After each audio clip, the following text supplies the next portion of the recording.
After sending 10 singles to radio, Eric Church was able to ring in the new year with his very first #1 hit. This happened along with his first Grammy nomination, his latest album, Chief, spending 2 weeks at the top spot on the country albums chart, and that same album being certified gold. He's had a great short year so far, and now he's on the road for the first time as headliner on his Blood, Sweat, and Beers Tour. Kelly Lynn caught up with the key players on the track, Drink in My Hand, that helped it move all the way up to #1. We're here today at BMI to celebrate a #1 hit with Mr. Eric Church, Drink in My Hand, and we're going to catch up with the writers of that song in just a minute.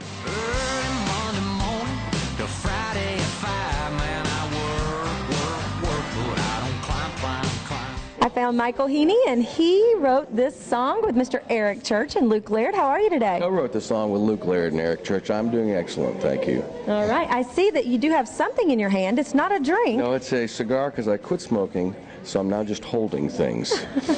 I like it, whatever works. So when you guys got together, had you written before? No, Eric and I had written for about 8 or 9 years. I had never written with Luke.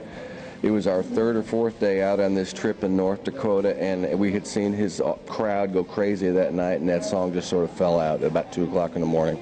Oh, wow. So you guys went out on the road to write with Eric. We'd been out riding. It was during a Miranda tour, and we were riding with Miranda and riding with Eric, and that was on Eric's bus one night.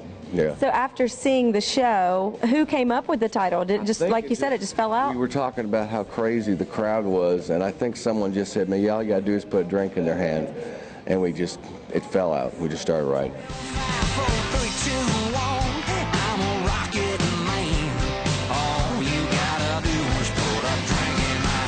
Luke and I have seen a lot of each other lately at #1 parties. Luke has had quite a year. And how are you today? Obviously, you're real good. I'm real good. I got to write with Red Akins earlier, so that's always a good thing. And just really excited about the #1 with Eric. Yeah, I mean, this is so fun. Now, tell me about when you guys sat down to write it, how the story happened. I know you guys were out on a road trip with Eric. Yeah, we were out, I guess it was like a year and a half ago or so. It was in November, I know that. And it was freezing. We were in North Dakota. It was, I still vividly remember it was -7 degrees. And it was after one of his shows one night. He just got on the bus, and we were just all pumped up from the energy because his fans are amazing. And that song just happened. And Eric's wife, Catherine, was on the bus, and the song was coming so fast that we had her typing it out. None of us even got our computers out. We're just like, type this, you know, and it was awesome. It was just so much fun. Eric standing up playing, and Heaney was, you know, like trying to get a smoke break, and no, just kidding. It was awesome. He quit smoking. He just showed up with just one in his hand today, and not a drink. That's right. He's on the Chantex or whatever. All right. So Catherine was the one. We need to be here interviewing Catherine. So she typed all the lyrics for you guys. Yeah, Catherine is amazing. I mean, Catherine is such a huge part of this equation for me because she's how I met Eric. I met her years ago before I knew Eric, and she's the one who really connected us to write. And so I owe a lot to her. I just want to say that I came to town to be a songwriter, and I've been to a lot of these, and I've never stood here. So there's a lot of people. There's so many people to thank, and all of you. I hope I've thanked you a million times in person, but I thought about this a lot.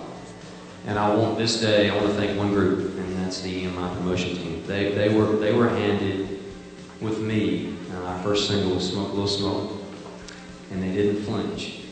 Our second single was Homeboy. They didn't flinch. And they believed it's not just about hit singles, it's about the right hit singles. And we've had a plan, and they have just, there's been bloodshed, to quote Chuck a time or two. You know, they get out the knives to make some of these things peak out at 15. But that 15 resonated, and you know, we've had a hell of a year. We've had a #1 album.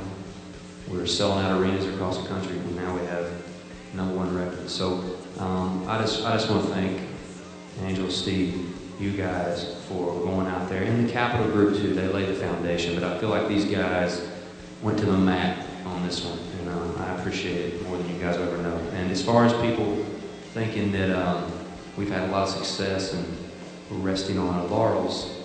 I think the band and I, we're out there every night. We're playing this music, and we're not satisfied. There's a lot more we want to do. We intend to be back here very soon on this same stage, and we're forced to be reckoned with, and we will be heard from. So thank you guys very much. I appreciate it.